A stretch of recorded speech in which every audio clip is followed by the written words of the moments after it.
Varicose వ్యాధితో బాధపడుతున్నారంట. తక్కువ ఖర్చుతో ట్రీట్మెంట్ కావాలి అనుకుంటే ఎవిస్ హాస్పిటల్ని సంప్రదించండి. నమస్తే అమ్మా. నమస్తే అమ్మా. అమ్మా, మనకున్న వారాల్లో ఒక్కొక్క వారానికి ఒక్కొక్క ప్రత్యేకత, వారంలోని ఒక్కొక్క రోజుకి ఒక్కొక్క ప్రత్యేకత అవును కదా. మంగళవారం అయితే మాత్రం ఎక్కువగా వింటూ ఉంటామమ్మా. మంగళ శుక్రవారాలు, మంగళవారం రోజు కొన్ని పనులు చేయకూడదని, కొన్ని ఇవ్వకూడదని, కొన్ని ఇవ్వచ్చని, ఇలాంటివి వింటూ ఉంటాం కదా. తర్వాత మంగళవారం పుడితే కొంతమంది మంచిదని, కొంతమంది చెడని, రకరకాలుగా వింటాం కదా. అసలు మంగళవారం యొక్క ప్రత్యేకత ఏంటమ్మా? అసలు ప్రతిరోజు ప్రత్యేకమైనది. ఏది చెడు కాదు, ఏదో మంచి కాదు. కాలం భగవత్ స్వరూపం కదా. అంతేగా. భగవత్ స్వరూపమైనటువంటి కాలంలో ఇది చెడు, అది మంచి అని ఉంటుంది. కాకపోతే మనకున్నటువంటి పరిస్థితుల బట్టి అనుకూలము, అనుకూలంగా లేకపోవడం అన్నది ఉంది. అనుకూలంగా లేనప్పుడు కూడని పనులు చేస్తే ఇబ్బంది కలుగుతుంది అంతే. ఎట్లాగంటే కడుపు నొప్పిగా ఉన్నప్పుడు ఇంకొంచెం ఎక్కువ పదార్థం తింటే ఏమవుతుంది? మరింత ఎక్కువ అంతే, అంతకన్నా ఇంకేమీ కాదు. అంత అంత సింపుల్ అనమాట. అయితే చక్కగా చెప్పారమ్మా. మంగళవారం అన్నది మంగళవారానికి అధిపతి కుజుడు, మంగళుడు అంటారు ఆయన్ని. పేరు అర్థం ఏమిటంటే మంగళ అంటే శుభం కలిగించేవాడే కదా. అవును. సూర్యోదయ సమయానికి ఏ హోర ఉంటే ఆ రోజుకి ఆ వారం అని పేరు చెప్తాం. కుజ హోర ఉంటుంది సూర్యోదయ సమయానికి, అందుకని దాన్ని మంగళవారం అన్నాం. మరి కుజవారం అని అంటలేదు మనం, మంగళవారమే అంటున్నాం. శుభప్రదుడైనటువంటి వాడు మంగళవారం. ఈ కుజగ్రహానికి ఆధిపత్యం వహించేటటువంటిది గౌరీదేవి. అందుకని మంగళవారం నాడు అమ్మవారి పూజలు చేసుకుంటారు.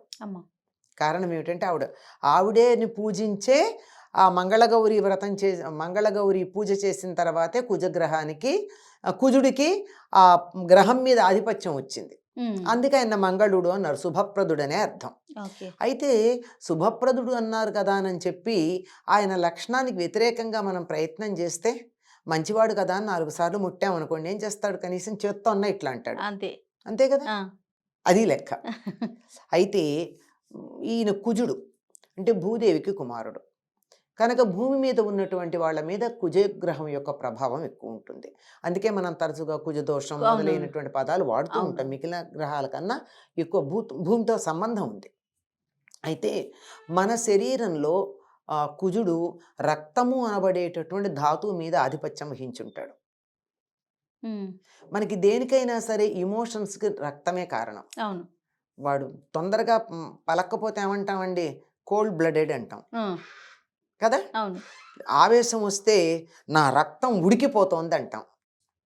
అంటే మన ఇమోషన్స్ అన్నింటికీ కూడా రక్తంలో ఉన్నటువంటి ఆక్సిజన్ యొక్క పాళ్లల్లో వచ్చే మార్పుల వల్లే ఆ మార్పులు వస్తూ ఉంటాయని మనం అర్థం చేసుకోవాలి. కనుక రక్తం మీద ఆధిపత్యం కలిగినటువంటి వాడు కనుక మన ఎమోషన్స్ మీద ఆధిపత్యం ఉంటుంది. కనుక ఈరోజు మనం ఒళ్ళు దగ్గర పెట్టుకోకపోతే తగాదాలు వచ్చే అవసరం ఉంది. ఎమోషన్స్ తొందరగా ఉంటాయి కదా. అందుకే మంగళవారం ఏది మొదలు పెట్టకండి, కలహాలు వస్తాయి, కష్టాలు వస్తాయి అంటారు. ఎందుకంటే నేను తొందరగా ఆవేశపడతాను కదా, అంచేత నువ్వు ఒకటంటే నేను 2 అంట అయిపోయాయి. కానీ దాన్ని ఎలా చేశారమ్మా? అదొక అశుభం అయిన రోజు, అశుభం అన్నట్టు. అంటే నీ పరిస్థితి ఇట్లా ఉంటుంది, జాగ్రత్తగా ఉండమని సూచన చేశారే తప్ప రోజుది కాదు. ఆ రోజు యొక్క ప్రభావం అట్లా ఉంటుంది. ఇప్పుడు సూర్యుడు ఉదయిస్తే తెల్లారింది, అస్తమిస్తే చీకటి పడింది. అట్లాగే కుజుడు ప్రభావం ఉంటేనే కొంచెం ఆవేశపడతాను.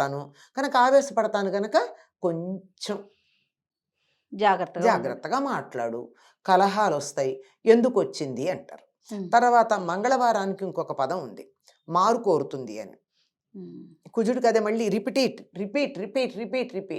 అందుకని ఏదన్నా మనం ఇది అవ్వాలి అనుకున్నది ఉంటే, మనకి ఇష్టం ఉండి ఎక్కువ చేయాలనుకున్నది ఆ రోజు మొదలు పెట్టండి. మంగళవారం చాలా మంది ఏం చేస్తారంటే అప్పు తీర్చటం మంగళవారం నాడు మొదలు పెడతారు. ఇవాళ రూపాయి ఎక్కువ అప్పు ఉందనుకోండి, ₹1 అప్పు తీర్చండి. రెగ్యులర్ గా మనం తీర్చేస్తూ ఉంటాం. ఆయనకున్న లక్షణం అది కదా. అట్లాగే ఆదా చేయాలనుకోండి, బ్యాంకులో ₹1 వేయండి. మళ్ళీ వెంట వెంటనే మనం వేస్తూ ఉంటాం.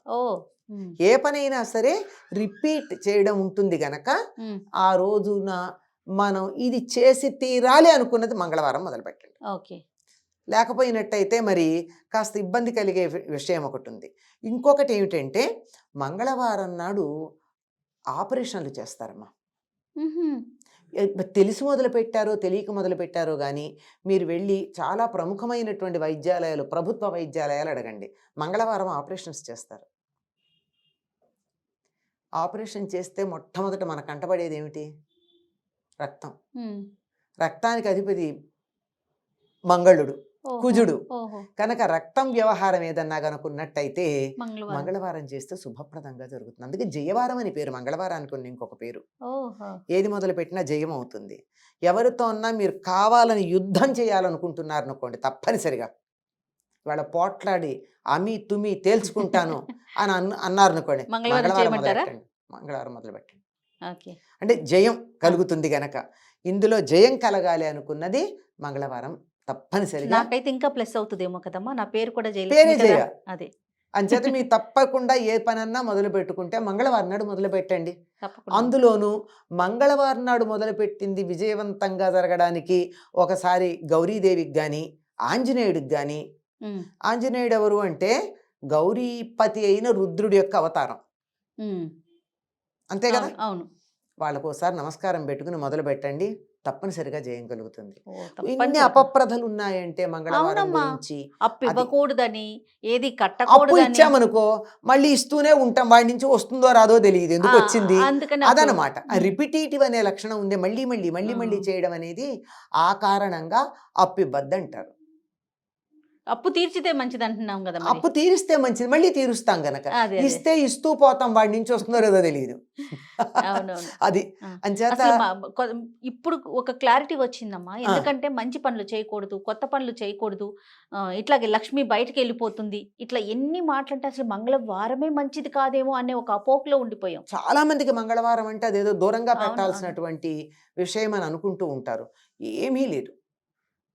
ఇది కారణం ఏమిటంటే చేసింది మళ్ళీ చేస్తారు, రక్తం కళ్ళ చూస్తారు. ఏదన్నా పని మొదలు పెట్టినట్టయితే అందుకే గడ్డం గీసుకోవద్దంటారు. ఆహా. కుజుడు అధిపతి కదా. కుజుడు అధిపతి కనుక మనం గడ్డం గీసుకుంటూ ఉంటే అక్కడ కొద్దిగా చిన్న రక్తం వచ్చే అవకాశం ఉంది. అందుకే మనకి సలూన్స్ అన్నిటికీ కూడా మంగళవారం సెలవు ఇస్తారు కాబోలు బహుశా. ఇస్తారు. అందుకే తర్వాత గోల్డ్ తీసుకోవడం అంటే కత్తిని ఒంటి మీద పెట్టి చేసే పనులు మనం చేసుకునేవి చేయరు, కానీ ఆపరేషన్లు ఆ రోజే చేస్తారు, సక్సెస్ అవుతాయి. చూడండి అమ్మా ఎంత లాజిక్.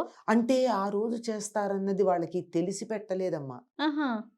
అది అలా ఒక యూనివర్స్లో ఒక శక్తి ఉంటుంది. ఒక మంచి పని జరగాలంటే నా బుద్ధికి ఒక ప్రేరణ కలిగి జరుగుతూ ఉంటుంది. అది నేనేమి పెద్ద నా తెలివితేటలు కాదు, ఉమ్. అక్కడ ఉన్నటువంటిది ఆ విశ్వ ప్రణాళికలో భాగం.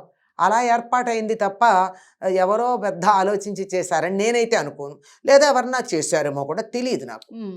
కొన్ని పనులు అట్లా జరిగిపోతూ ఉంటాయి. ఎందుకంటే ఒంటి మీద ఇప్పుడు గోల్డ్ తీసుకోక మంగళవారం అంటారు. అవును. ఎందుకంటే అది వెళ్ళి పక్కన ఎక్కడన్నా తగిలి నెత్తురు వస్తుందేమో. కుజుడికి రక్తంలో అధిపతి కదా ఆయన. రక్తం కొంచెం వేగంగా ఉద్రేకంగా ఉండేటటువంటిది. అంచేత గాయాలు అవుతాయో, గోల్డ్ తీసుకోకండి, జుట్టు కత్తిరించుకోకండి, గడ్డం చేసుకోకండి, ఇట్లాంటి మాటలు కత్తులు. మంగళవారం ఆడపిల్లల్ని పుట్టింటి నుంచి పంపించకపోవటం, ప్రయాణాలు చేయకూడదు, ఇలాంటివి కూడా వింటాం కదా. ఉన్నాయమ్మా. ఎందుకంటే పుట్టింటి నుంచి మంగళవారం నాడు అమ్మాయిని పంపించామనుకో, వచ్చినప్పుడల్లా పంపించేస్తూ ఉంటాం, అలా ఉండకూడదు అని. అంటే ఈ రోజుల్లో కాదు, పూర్వకాలంలో అయితే అసలు ఆడపిల్ల అత్తవారింటికి రావడమే చాలా తక్కువ. 100 మంది అనుమతి తీసుకురావాలి కదా. మనకు పాట కూడా ఉంది, ఆ కలవారి కోడలు కలికి కామాక్షి కడుగుతున్నది పప్పు కడవలో పోసి అప్పుడే వచ్చాను ఆమె పెద్దన్న, కాళ్లకు నీళ్ళు ఇచ్చే కానీ నీళ్లు నింపి అని చెప్తూ ఉంటారు కదా. ఆవిడ ఎంతమంది అనుమతి తీసుకుంది పుట్టింటికి వెళ్ళడానికి? అత్తవారింట్లో అనుమతి తీసుకుని వెళ్ళాలి కదా. ఎంత తీరా వెళ్ళాక ప్రయాణ సౌకర్యాలు ఇప్పుడు ఉన్నట్టుగా లేని రోజులు. అంచేత ఎందుకు వస్తుంది పుట్టింటికి? 100 సార్లు పుట్టింటికి వచ్చిందన్నా సమస్యే, పుట్టింటి నుంచి పంపించడం అన్నా ఏదో ప్రాబ్లం ఉంది. అంతే. అందుకని ఆ మంగళవారం నాడు పంపించకూడదు అని అంటారు, అంతే. అంతకన్నా ఇంకేం లేదమ్మా. ప్రయాణాలు కూడా ఎందుకంటారంటే కుజుడు కొద్దిగా తగాదాలు పెట్టి ఇబ్బందులు కలిగించే లక్షణం కలిగిన వాడు గనక వీలైతే వద్దనంతే. అవసరమైతే ఏం సమస్య ఏం లేదమ్మా. రైట్ అమ్మా. చాలా విషయాలను నివృత్తి చేశారమ్మా. నమస్తే. నమస్తే అమ్మా.